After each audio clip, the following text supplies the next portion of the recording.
Since 2015, Pop Health Podcast has brought to you some of the best minds in healthcare, including leaders from government, not-for-profit, and investor-backed powerhouses, as they share successes, failures, and how our audience can move forward in today's constantly evolving healthcare world.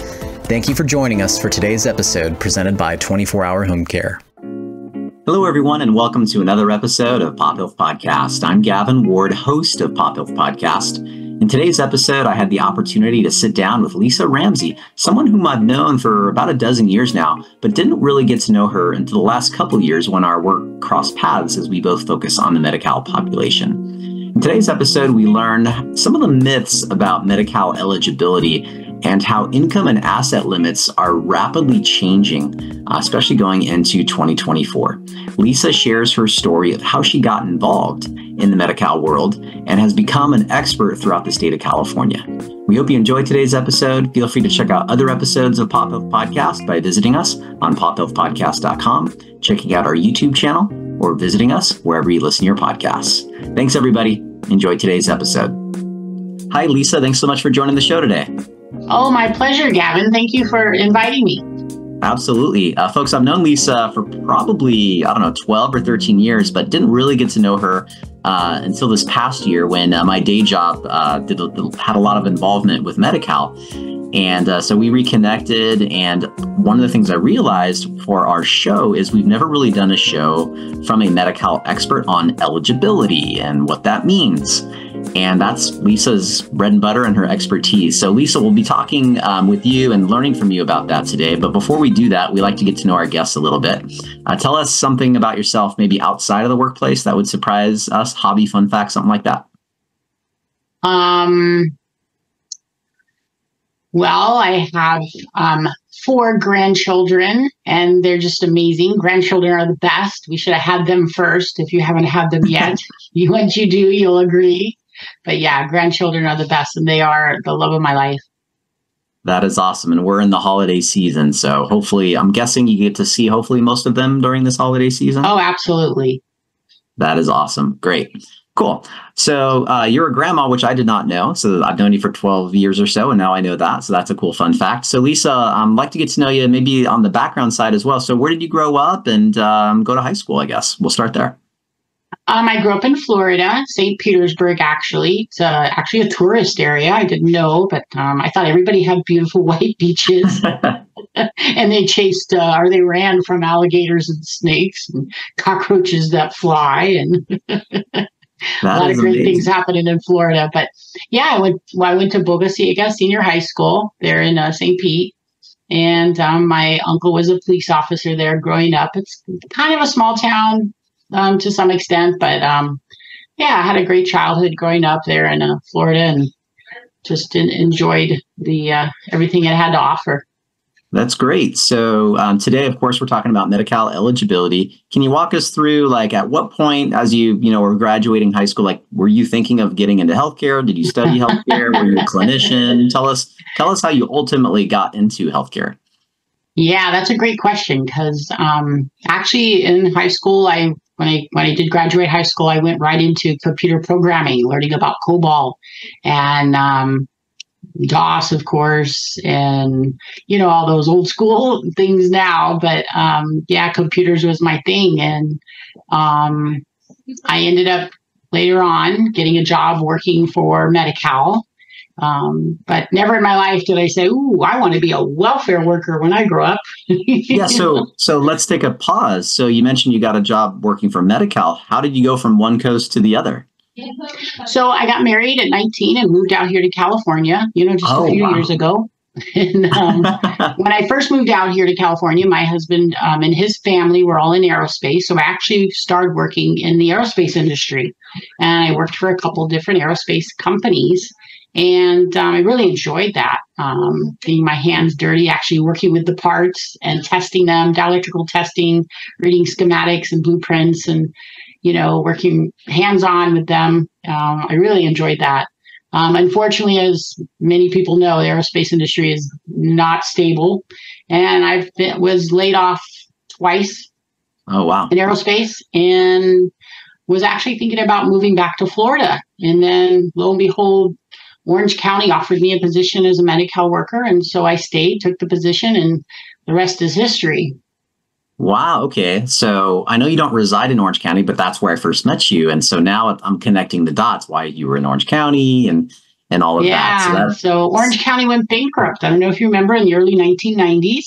No. It was the richest county in the nation. Nobody expected that to go bankrupt.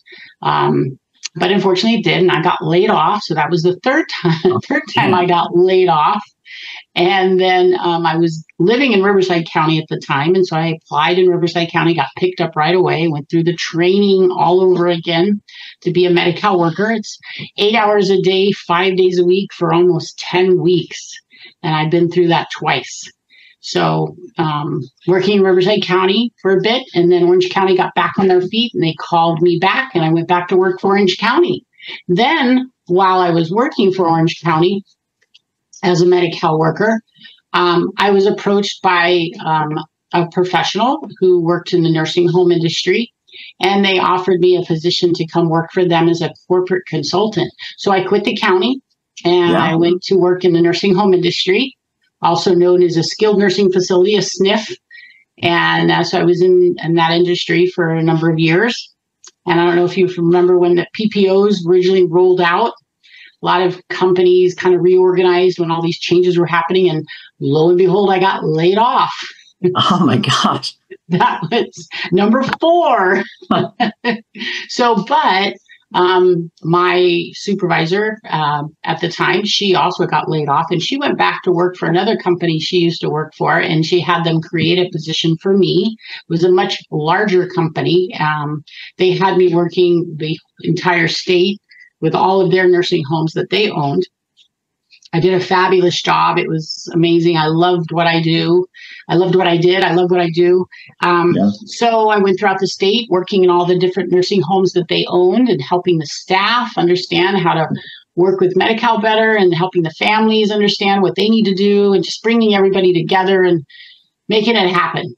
And I got a really good reputation of knowing I know what I'm doing and I do a good job at it. And so unfortunately, down the road, my position was eliminated when they sold the company. So that was layoff number 5. And so at that point, I really didn't know what I was going to do. I was kind of in shock. And people kept calling me and referring people to me for help, answer my questions about Medi-Cal. Can you help me qualify? And so my husband just said, why don't you start your own business? And I said, yeah, okay, sure, why not? So I called a good friend of mine, and she's a CPA, and I says, I want to start my own business. What do I do? And she says, well, first thing you need to do is file a DBA. And I'm like, what's a DBA? What's a DBA? I mean, I was like, I had no clue on how. I've always worked for a very large company, so I never really had an idea of how all of this works. So I got the business 101 and understanding how to create a company. We're going on over 20 years now with my company. I've been doing this over 30, but I'm now an S Corp, and I have 12 staff, amazing staff. They really are. I'm so blessed. And we've got a great team, and we all love what we do, very compassionate. We care about the people we care for. And it's a great company. It really is. I provide amazing benefits. We work a 4-10 work week. I mean, that is awesome. Yeah. So I appreciate them, and I try to take good care of my team. That is great, Lisa. I didn't know about that, the 4-10. And for those, most of you may be familiar, but 4 days a week, 10 hours a day, which to me, 8/24, that'd be amazing. Right? So we have Friday, Saturday, and Sunday off every week. And then when there's a Monday holiday, we get a 4-day weekend. Woo! And you got the holiday. When they get a holiday, they get paid for 10 hours instead of 8 because that's just who I am. That's awesome. So it's funny, folks, we're recording this episode before the Christmas and New Year's holiday coming up, which happens to fall on Mondays. So maybe that's why it's top of mind with Lisa. But that is fantastic. What am I going to do with myself with all those days off?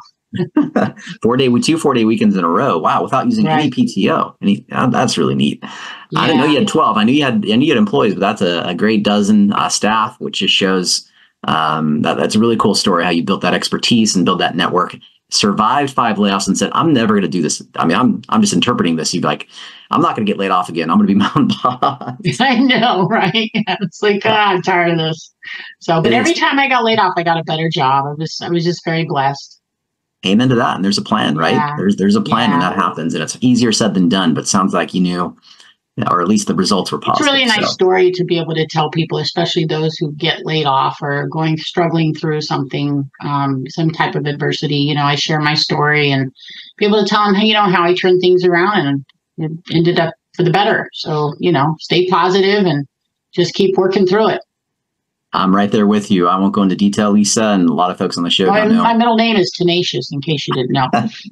I can tell. But I've been through some tough situations myself, and every time it's been a better thing has happened. Yeah. So well said. So let's jump into Medi-Cal. And so one of the things that you had mentioned to me is how Medi-Cal is changing. But before we get there, like in 2024, for example, which we'll talk about, can you give us a little bit of breakdown about Medi-Cal eligibility historically and today? What is? Yeah, so Medi-Cal has been around for over 50 years, and it's really changed. Medi-Cal is California's version of Medicaid here in California.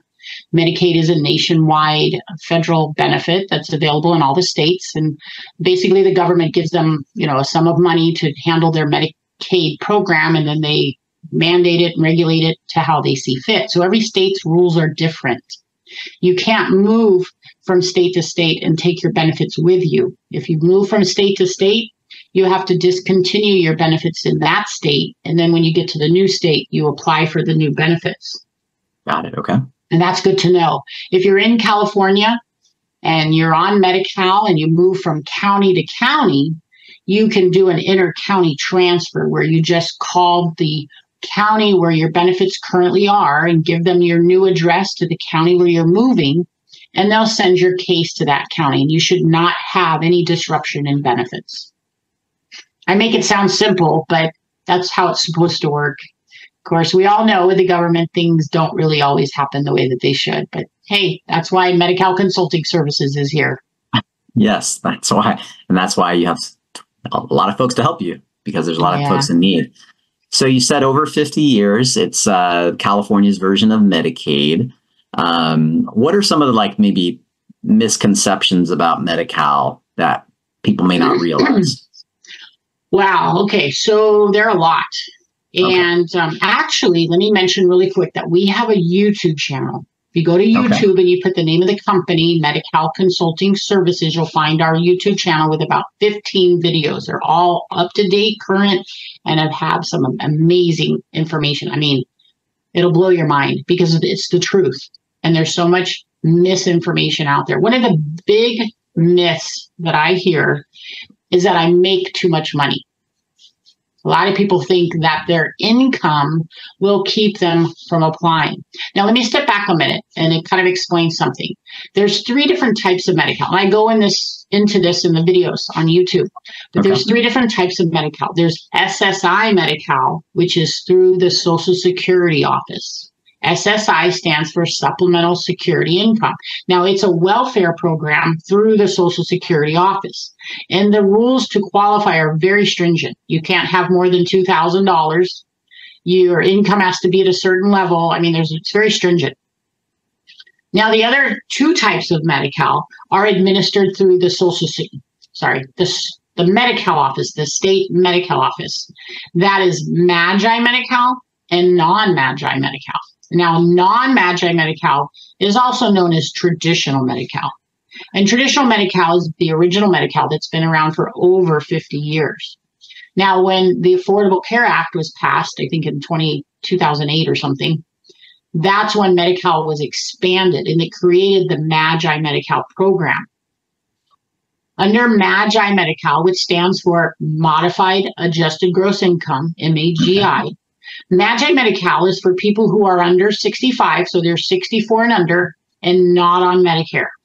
Those individuals can apply for Medi-Cal under the Magi program. Their eligibility is assessed solely according to their income. Okay. Got it. Now, non-Magi Medi-Cal, which is based solely according to your assets. See, that's the difference. Magi is with income, non-Magi is with assets. Income will not disqualify you. Now, non-Magi Medi-Cal, which is traditional Medi-Cal, is for people who are 65 years of age or older or on Medicare. And there are no income limits. And that's the biggest myth that I hear on a regular basis. People think I make too much money. You can't make too much money. You can have too much money, but you can't make too much money. Now, if you happen to make a certain amount that you may feel is a lot, you may have what they call a share of cost. Now, share of cost is your cost of the care. It's like a deductible, okay? And your share of cost is calculated differently depending on whether you're married or single, whether you're at home in the community or you're in a boarding care, assisted living, or a nursing home, hospital type setting. It's all different.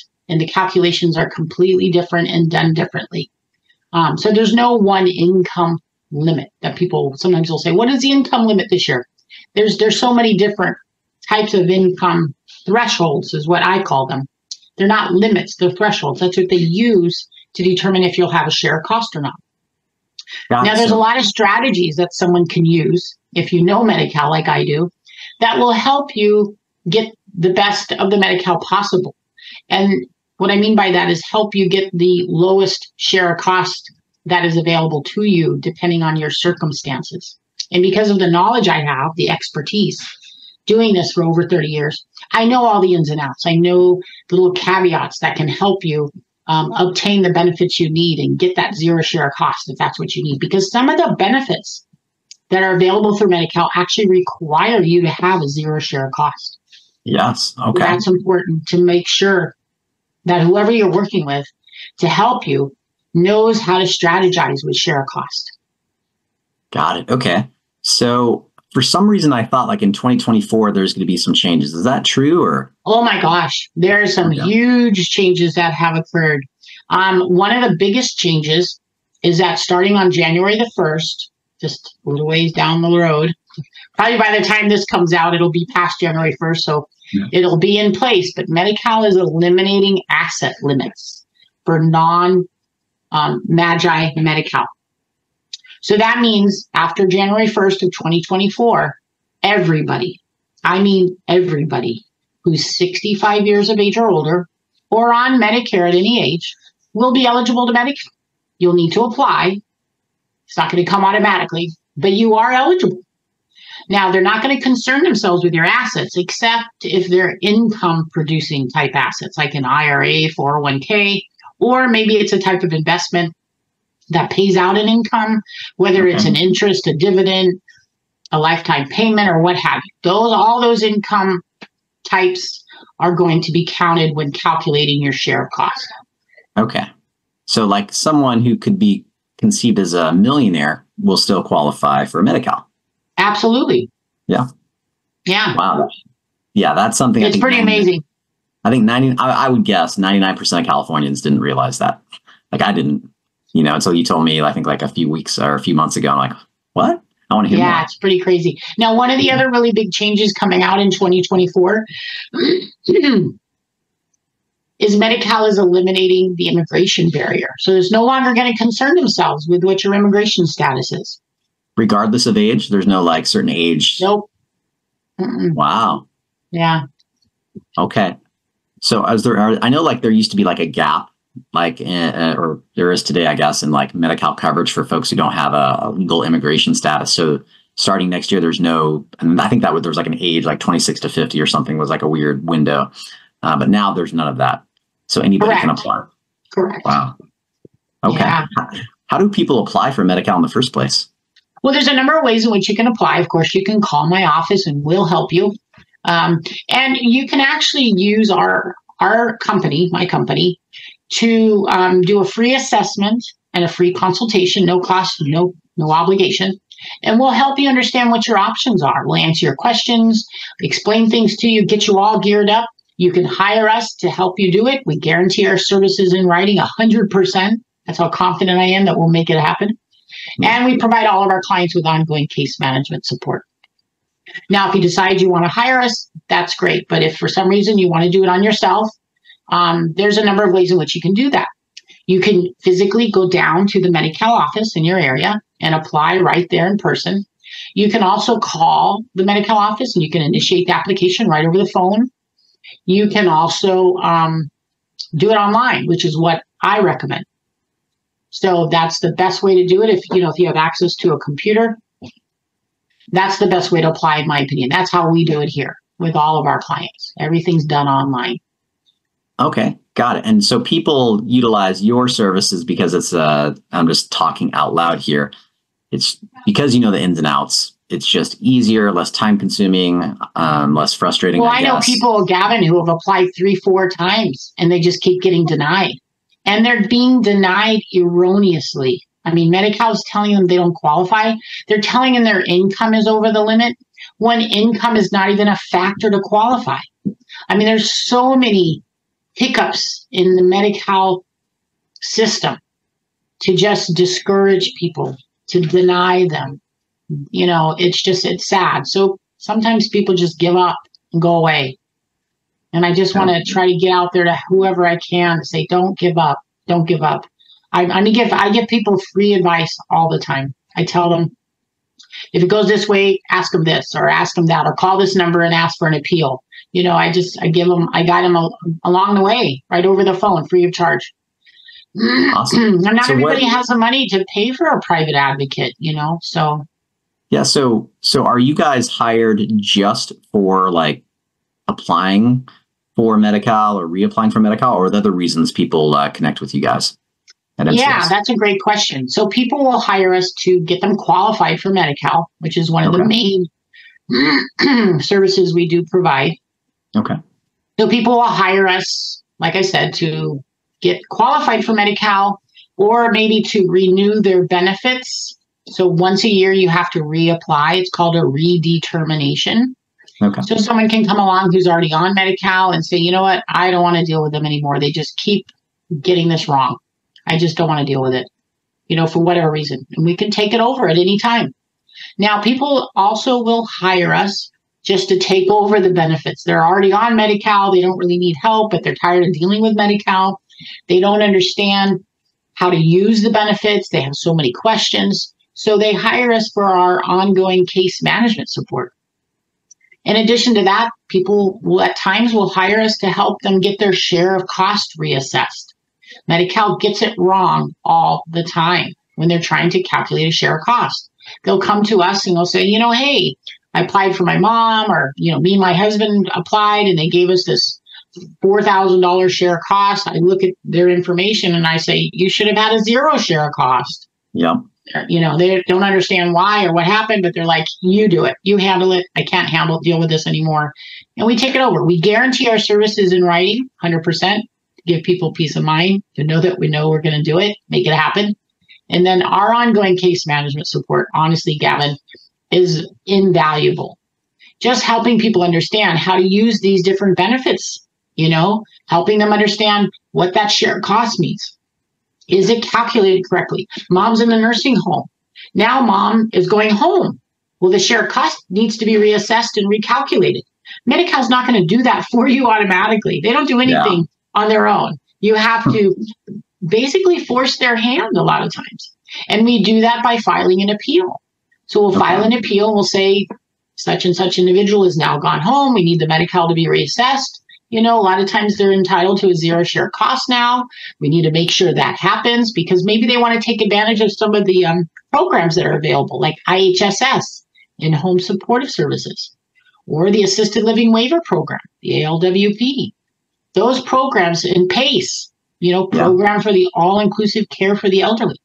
Those programs require you to have a 0 share cost. So we help people obtain that so they can utilize those services and have a safe discharge and be successful at home. Awesome. Cool. So I know when I'd referred some folks to you, maybe periodically throughout the last year or two, I remember there's like a tool. So you prefer when people go to your website or reach out to fill out, is it a questionnaire or what do you call it to get the process? It's an assessment. Yeah. Okay. Free Medi-Cal assessment. If you go to our homepage, medihelper.com, it's one word, MediHelper.com. On the home page in the top right-hand corner is a big orange button that says free Medi-Cal assessment. You complete that assessment. It's real simple. Just takes a couple minutes. We just want some basic information. We don't ask for your social, date of birth, account numbers, anything like that. We just kind of want to have an understanding of what your circumstances are to help us understand so we can advise you better. So once you complete that assessment and you submit it, an option will come up for dates and time. And you click on a date and time that's convenient for you, and we'll call you at that time. And you'll most likely be speaking with me. And I'll go over that information with you and answer your questions, help you understand the programs, how the qualification process works. Just get your questions answered and get you on the right path. Awesome, Lisa. Well, hey, I prepared some questions for myself, and I think I've gotten all of them. Is there anything else you think we should know about Medi-Cal Consulting Services or MCS?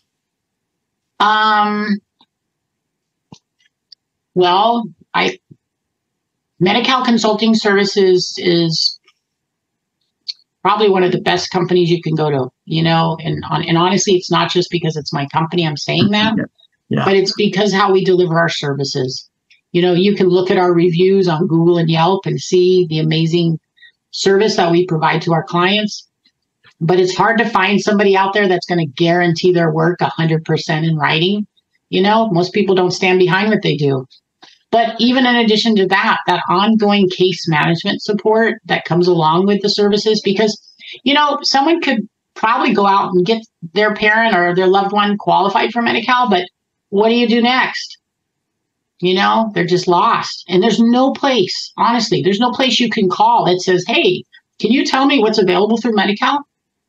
There's nothing out there. And that's one of the main reasons we started the videos on our YouTube channel. So people had a place to go to where they can get information, understand how to use the benefits, whether they're our client or not. I mean, everybody has a right to know the truth so they can make informed decisions. That's great. Well, hey, Lisa, I appreciate you being available today and getting to know you better over this last year or so. Folks, I usually don't have organizations on that are fee-for-service like Lisa's, but I figured she should be an exception, or organization should be an exception. As you guys know, who've been watching or listening to our shows, especially in the last couple of years, we're really focused on the Medi-Cal population. And we acknowledge, folks don't have a bunch of money to pay for consultants or things like that. But this is one of those exceptions where you might want to consider it. Yes, there are ways to get Medi-Cal for free. And if you know how to do it and can do it without a bunch of pain and you can tolerate it, no problem. That's great. But again, I thought, Lisa, your organization, you have impressed me this past year, being available to me, educating me, and you've done it for free for me. So thank you. Not saying she does that. I didn't apply for Medi-Cal. She does. I hope I didn't misspeak there. And everyone thinks your services are free. They're not. But we do offer a lot of free services, though. I mean, the free assessment, the free consultation. And I tell whether you hire us or not, you can still ask us questions. Most people end up with my email address. They can email me questions, whether they're my client or not. I mean, honestly, I feel that everybody has a right to know the truth. Awesome, Lisa. So again, the website is medihelper.com, MEDIHELPER. Fill out one of those questionnaires, and then Lisa or a member of her team will reach out. And again, the YouTube channel, guys, Lisa, every time I meet with you, I think you're always reminding me, yes, those videos are there, and I have seen some of them. So folks, I would advocate for you to do the same and check it out on her Medi-Helper YouTube channel. Lisa, thank you so much again for being a guest today. Thank you, Gavin, for this opportunity. It's great seeing you again. Take care. You're welcome, Lisa. Take care. Thanks, everyone, for tuning in to another episode of Pop Health Podcast. We hope you've enjoyed today's episode, and if you have and want to check out other episodes, visit us at pophealthpodcast.com, iTunes or Apple Music, Spotify, Stitcher, and now YouTube as well. Take care.